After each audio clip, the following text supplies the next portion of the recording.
Good day, class. This is teacher Maria Cristel Solas Blanca, your English teacher. This is English 5, Quarter 1, Week 1, Module number 1.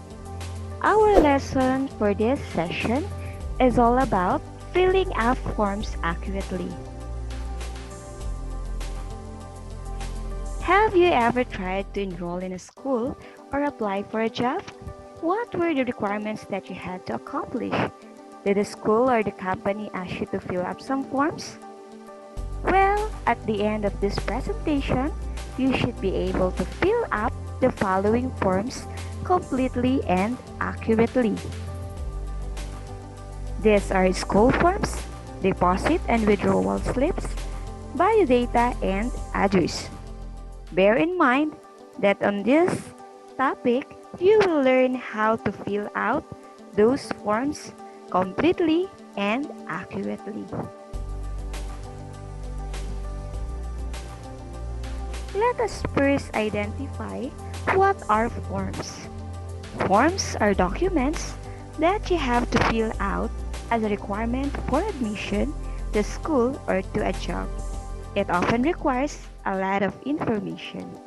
They are used for gathering information, registration, identification, and certification.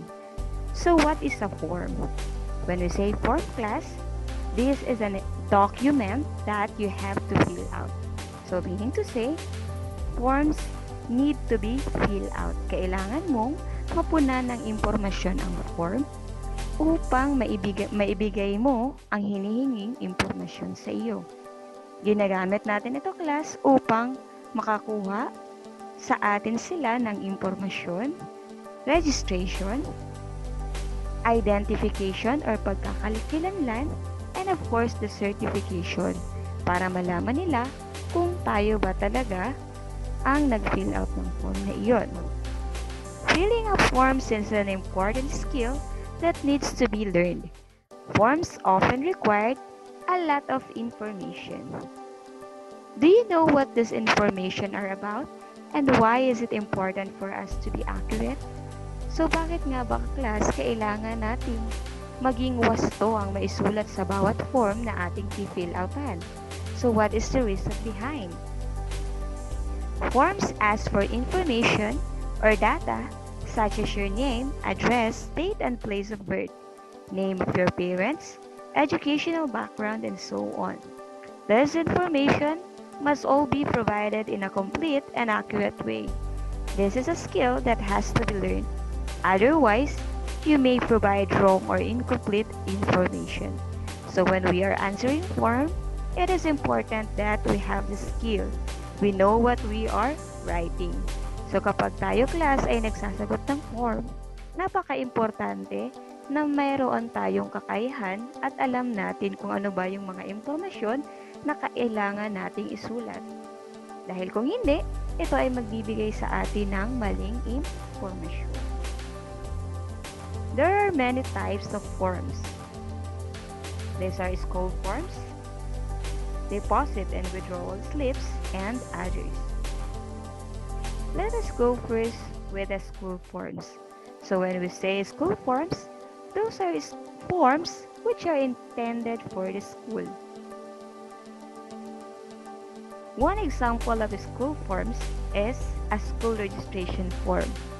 A school registration form is used to register new students for a college, university, preschool, music school, Bible school, elementary school, or any other educational institution.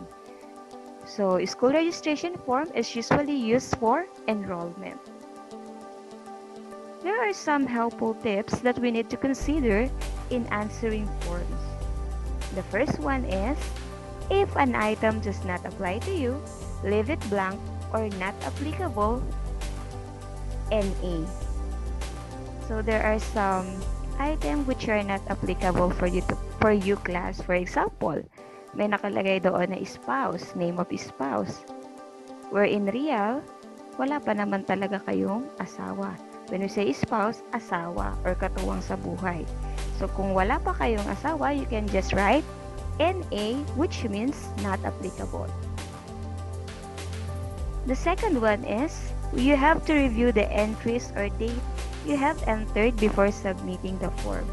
So, napaka-importante class na sinuri natin yung mga isinulat nating impormasyon as well as the date or yung petsa kung kailan natin ito isinulat bago ito isumiti sa kinauukulan. If there is an item on the form you do not understand, ask for help. So, if you do not know how to fill out that particular form, you can ask for help to the right personnel. This is an example of a school registration form from City Ford School. So we have the application form for admission. Name of a student. So you are going to write your name. For example, Maria Cristel Solas Blanca. Date of birth. This is the day or the date in which you are born. Kailan kayo pinanganak? Father's name, pangalan ng tatay. Mother's name, pangalan ng nanay. And then occupation. So when we say occupation, that is the job. Ano ba yung trabaho ng iyong tatay? Ano ba ang trabaho ng iyong nanay?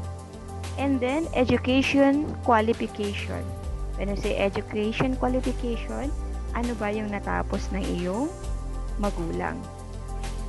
Next, we have the address. So when we say address, it is the place where you live. We have the phone number. When we say phone number, that is your contact number. The name and address of guardian. So you are going to write the name of your guardian. For example, you are not living with your parents, you can write the name of your guardian or yung tagapag-alaga ninyo. Pero kung ang tagapag-alaga na ninyo mismo ay ang inyong mga magulang, you can write the name of your parents as well as the address. And then we have the nationality.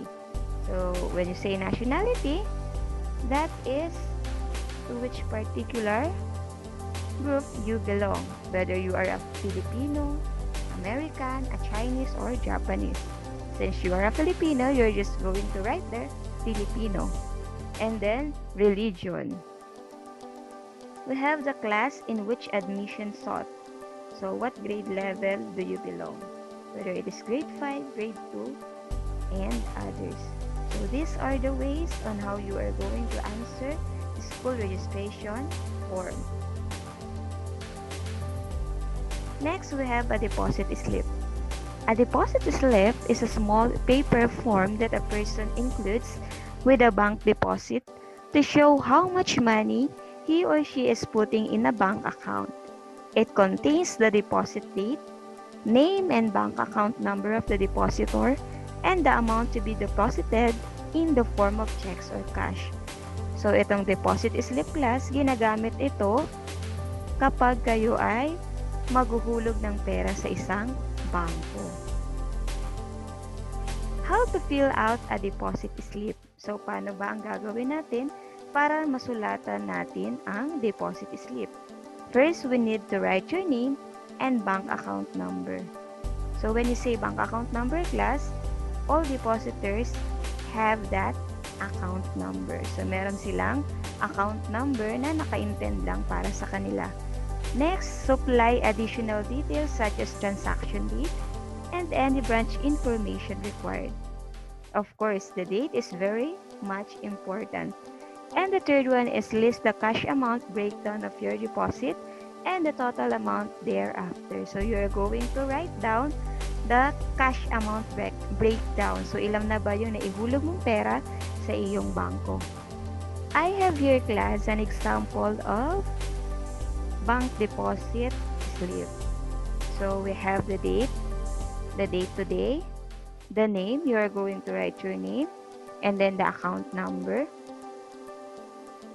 Then you are going to write your signature if you are withdrawing cash. So we have there the cash, the bills and coin, and we have the cash withdrawal if applicable, and the total number of deposited money. So this is an example of deposit slip. On the other hand, a withdrawal slip is a small paper form which has to be filled out before making a withdrawal of money from a bank. After filling out the bank slip, a person signs on it in the presence of a bank teller. A bank teller is an employee of the bank whose job is to help bank customers with their banking needs. So, if we have the deposit slip, we have also the withdrawal slip. Withdrawal slip is used when we want to withdraw money from our bank. So, kung gusto natin, class, kumuha ng pera sa ating bangko, you are going to fill out a withdrawal slip. So, after mong ma-fill out ang withdrawal slip, you need to sign out in the presence of a bank teller. Kailangan mo daw pumirma na mayroong naka-witness na bank teller so that the bank teller can verify that it is actually you who signed out the withdrawal slip. How to fill out a withdrawal slip? First, write your name and the date. Then, write the desired amount of your withdrawal in words and in figures. So, ilalagay nyo class kung ilan ba yung inyong withdrawing pera. And last, finally, affix your signature on the signature line found on the form, but do this only until a bank teller can witness you signing it. So, you are going to affix your signature in the presence of a bank teller. This is an example of account withdrawal slip. So, we have the printed name, so that is your full name. We have the date, of course, the signature, and the amount to be withdrawn. And we have the account number. So, this is an example of account withdrawal slip.